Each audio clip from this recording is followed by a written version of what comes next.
These recordings, released by Concord, show the capture of a heavily damaged ship found drifting a few days ago in the system of Rainilles. No information has been released on the whereabouts or the fate of its crew, but within hours of being boarded, the ship was towed to the Concord Directive Enforcement Department headquarters in Ulai. There it remained quarantined outside the station for 48 hours before it was deemed safe to dock. Little is known about the crew or the builders of the ship at this time except the name Triglavian, possibly connected to the frequent occurrence of the number 3 in their designs. For the past month, damaged drifter fleets have been mysteriously emerging around various jump gates in New Eden. Appearing in previously unseen numbers, these drifter fleets have been nicknamed Death Balls by Capsuleers. Passive unless provoked, the drifter ships are heavily damaged after some unknown engagements. This has been the cause of speculation about who or what damaged those ships. The Arataka Research Consortium has been the leading element in the drifter investigations, mercilessly attacking them at every opportunity. While these unprovoked attacks on the drifters have raised controversy, they have also been justified as they have provided clues to what has been happening to the drifter fleets. Trinary data vaults have been salvaged from the drifter wrecks. The data they hold is partly corrupted and believed to be Triglavian. The Arataka Research Consortium has been quite successful in extracting fragmented footage from this data and stitching it together. The footage shows drifters engaging Triglavian ships. It is due to these efforts and consequent questions raised by Capsuleers that Concord has finally come forward to shed some light on these events. In the short amount of time since its capture, the Triglavian ship has provided Concord with a wealth of information. Equipped with what has been named a filament device, it allows cruiser-sized ships to enter what Professor Mayer of Concord Deep Space Research calls Abyssal Deadspace. After observing energy spikes spread across New Eden, he has theorized that these are potential entry points to self-sustained pockets of space and time, Abyssal Deadspace. In a daring experiment, an Enforcer-class cruiser was fitted with the filament device to test this theory.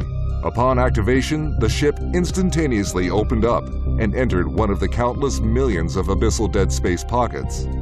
This experiment confirmed Professor Mayer's theories, and as also predicted, the entry point closed behind the traveling ship, removing all hope of rescue in case of emergency. Initial observations of the pocket showed that it was surrounded by a harsh flux of space-time. Any ship venturing too far from its center would be crushed by the gravitational forces. Hazardous phenomena were also detected within the pocket, requiring careful navigation to avoid damage or even destruction of the ship if flying into or too close to these hazards. Almost immediately, the expedition came under attack from 3 Triglavian ships. Frigate-sized, the vessels were easily identified as Triglavian by the distinctive sphere of energy. This sphere is in fact an engine for a weapon called Entropic Disintegrator.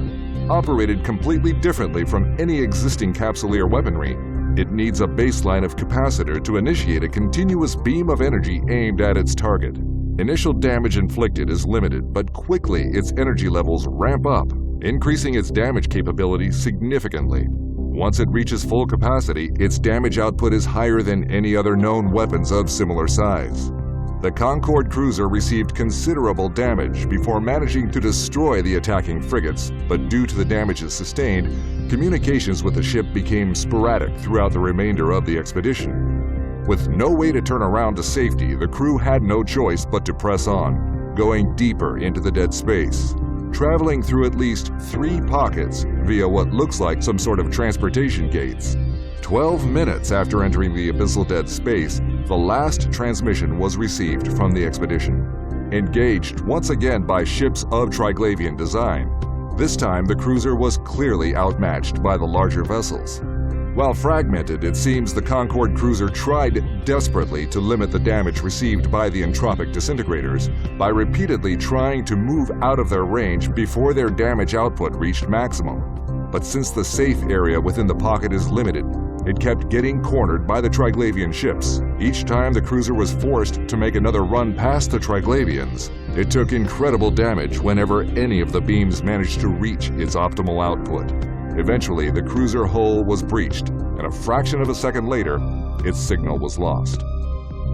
Data from the expedition is still being analyzed, but preliminary findings show that the cruiser traveled through 3 distinct pockets that all shared similar environments.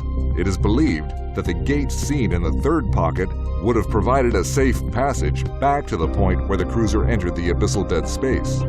What is interesting is that the footage collected from the Drifter wrecks in the past weeks showed at least 5 different forms of environments, which clearly indicates that more is yet to be discovered.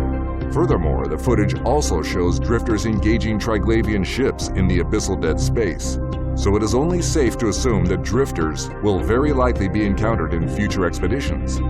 Another interesting observation made during the expedition were readings of high concentrations of biotech that has been named mutaplasmids. Also found in the captured Triglavian cruiser, Concord researchers have been experimenting with the substance and discovered it can have immense but unpredictable effects on existing technology. In the first experiment, mutaplasmids were allowed to bond with a standard micro-warp drive, resulting in vastly improved performance and reduced capacitor need while taking some penalty in the form of power consumption. When conducting the exact same experiment again, the results were completely different. Performance decreased while also seeing increased capacitor and power requirements. Subsequent testing has yielded everything from extremely positive to extremely negative results on the modules tested. Once the mutaplasmids have bonded to the modules, then these changes become irreversible, which makes use of the substance a risky gamble. But it is obvious that if this material can be harvested in large quantities, then it is set to revolutionize current space technology. This is Alton Hovery, reporting for The Scope.